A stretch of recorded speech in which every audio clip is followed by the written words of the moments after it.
Welcome to UCD Archives.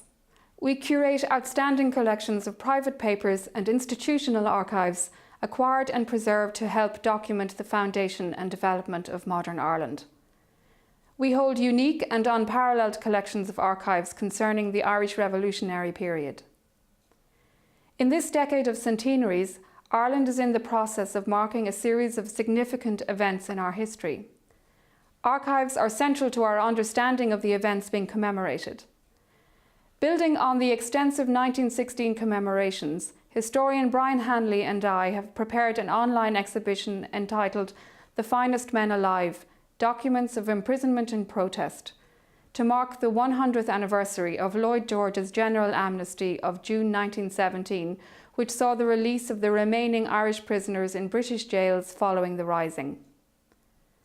With the assistance of an Irish Research Council New Foundations grant, Brian identified letters, prison notebooks, secret communications, diaries and propaganda material written by those imprisoned in Irish and British jails, and the corresponding material written by Irish women protesting on the prisoners' behalf, sustaining their domestic lives and upholding morale.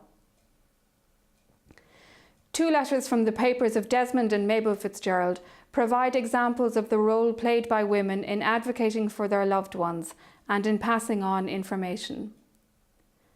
A letter from Mabel Fitzgerald, Desmond's wife, to the Brigadier General at Richmond Barracks. As my husband was a non-combatant and held no rank whatever in the volunteers, and as I understand from him that Lieutenant King, who was a prisoner in the GPO, made a deposition that he was a non-combatant, I think some grave blunder has been made in sentencing him to 20 years penal servitude, a blunder which is not by any means rectified by the remittance of 10 years. A note from Kate Fitzgerald, Desmond's sister, to Mabel Fitzgerald. I have just heard the Wandsworth prisoners have gone to Frongoch, Bala, North Wales. This was, until recently, within the last month, a German internment camp, but the Germans were moved from it as it was unhealthy. It is rare to find documentation written by children. There are some poignant examples in the papers of Owen MacNeill. A letter from Agnes MacNeill to her husband Owen includes a section in which their children have written notes to their father. I was very sorry when I heard of the sentence you got. All the priests at school sympathised with us and were inquiring for water.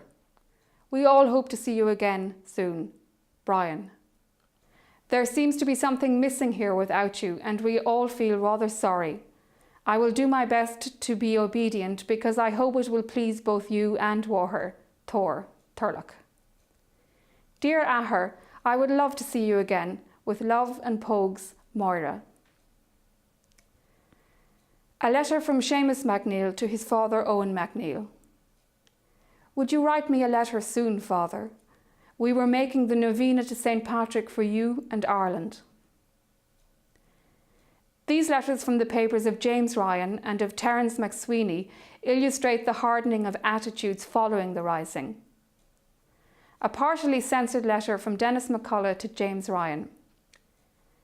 If they do not let me out soon, I will have to apply for a job on a farm or something, as there will be no business left for me, especially if they are going to make Ulster into foreign territory and exclude Belfast from the Home Rule Bill. The Pope will not have the life of a dog there after that. A letter from Con O'Leary to Mary MacSweeney. I hope you will pardon me for not writing before. I am not well in touch with many people here, as it is only recently that I succeeded in emancipating myself from the fatuous crowd of old politicians. I think that process is going on everywhere today. There has been a revolution in thought and feeling and purpose, as well as in fact. These documents from the papers of Terence MacSweeney and of Eamon de Valera provide examples of a contemporaneous account of the prisoners' return to Ireland and of recollecting hearing about their release many years later. A letter from Con O'Leary to Terence MacSweeney. On the boat going across, I fell in with 31 prisoners on their way home after having been released from Frongoch. Though I had secured a bunk, I came up on deck in order to be with them all night. They were all in good form and sang a martial song, Soldiers Are We, as we steamed up Dublin Bay. It gave one queer thrills. One of them had 11 wounds, but was the merriest of the company. There were many wounded men among them. One of the party was a brother of J.J. Walsh, and another was Willie O'Brien, who had been a chemist's assistant at Queenstown and whom I knew at University College. A typescript note dictated by Eamon de Valera to Marie O'Kelly in 1964, recalling some incidents which occurred during his time in HM Prison Maidstone following his transfer from HM Prison Dartmoor. This was the position when in a few days it was whispered about that we were going to be released. The Irish prisoners were summoned in a body to the governor's room to be given the news of Bonar Law's statement. De Valera had the word passed round that they were to show no signs of elation. They were to receive the news of their freedom with the same calm with which they received the sentences of bread and water. I have given you a small taste of the documents and topics covered in our exhibition. I encourage you to visit it and read the documents in greater detail. Thank you.